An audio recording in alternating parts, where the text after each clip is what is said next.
نبی کریم صلی اللہ علیہ وآلہ وسلم نے فرمایا کہ ایک ایسا زمانہ آئے گا جس میں درہم اور دینار کے علاوہ کوئی چیز فائدہ نہیں دے گی۔ یہ دونوں سکے کا نام ہے، دینار سونے کا اور درہم چاندی کا ہوتا ہے۔ اس حدیث کے راوی مقدام بن مہدی کرب رضی اللہ تعالی عنہ ہیں۔ ان کی باندھی ان کے جانوروں کا دودھ بیچتی تھی اور اس سے ان کا گزارا ہوتا تھا۔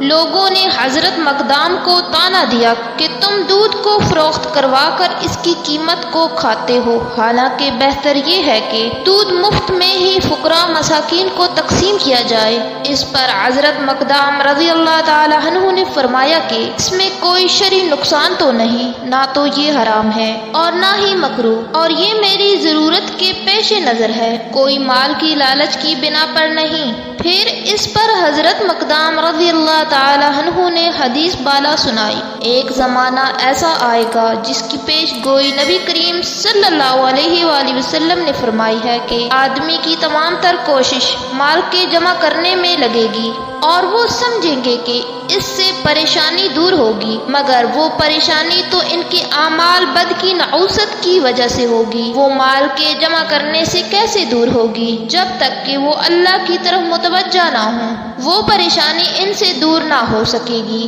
مگر وہ ایسا کریں گے نہیں۔ نبی اکرم صلی اللہ علیہ وآلہ وسلم نے فرمایا کہ دوزخیوں کے دو گروہ ایسے ہیں کہ میں نے نہیں دیکھا۔ ایک گروہ تو ان لوگوں کا ہے کہ جن کے ہاتھوں میں گائے کے دم کے مانند کوڑے ہوں گے جس سے وہ لوگوں کو ناحق ماریں گے، اور دوسرا گروہ ان عورتوں کا ہوگا جو بظاہر کپڑے پہنے ہوئے ہوں گی مگر حقیقت میں ننگی ہوں گی، مردوں کو اپنی طرف مائل کریں گی اور خود مردوں کی طرف مائل ہوں گی۔ ان کے سر بختی اونٹ کے کوہان کی طرح ہوں گے۔ ایسی عورتیں نہ تو جنت میں داخل ہوں گی اور نہ جنت کی بو پائیں گی، حالانکہ جنت کی بو اتنی مسافت سے بھی آتی ہے۔ دنیا کے 4 سب سے بڑے گناہوں میں سے چند یہ ہیں: اللہ کے ساتھ کسی کو شریک کرنا، والدین کی نافرمانی کرنا، کسی شخص کو ناحق مار ڈالنا، جھوٹی قسم کھانا۔ حدیث مبارکہ میں 4 بڑے گناہوں کو بتایا گیا ہے۔ ان میں سے پہلا یہ کہ انسان اپنے رب کے ساتھ کسی دوسرے کو شریک قرار دے۔ دوسرا بڑا گناہ والدین کی نافرمانی ہے۔ علماء کرام رحمت اللہ علیہ نے لکھا ہے کہ والدین کے بارے میں 3 باتوں کا خوب خیال رکھا جائے۔ اول یہ کہ ان کو کسی قسم کی تکلیف نہ دے، نہ زبان سے نہ ہاتھ سے اور نہ ہی کسی اور طرح سے۔ دوم یہ کہ اپنی جان و مال میں سے جتنا بھی ممکن ہو ان پر خرچ کرے، جس وقت بھی وہ بلائیں حاضر ہو جائیں۔ حدیث میں آتا ہے کہ انسان کو والدین کی نافرمانی کی سزا دنیا میں ہی مل جاتی ہے۔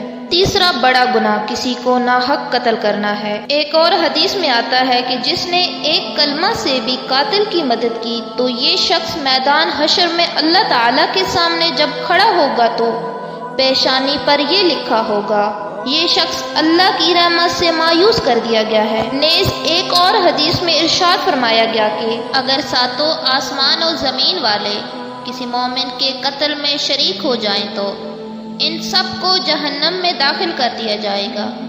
اور بھی بہت سی احادیث میں اس کی مذمت وارد ہوئی ہے۔ چوتھا بڑا گناہ جھوٹی قسم کھانا۔ اس کی تعریف یہ ہے کہ جس نے ماضی کے زمانے میں جو کام کیا ہے اس پر قسم کھائے کہ کام نہیں کیا، اگر نہیں کیا تو قسم کھائے کہ کیا ہے۔ اس قسم کو غموس اس لیے کہتے ہیں کہ اس کے معنی ہوتے ہیں ڈھانپ لینا، تو یہ بھی انسان کو گناہوں میں ڈھانپ لیتی ہے۔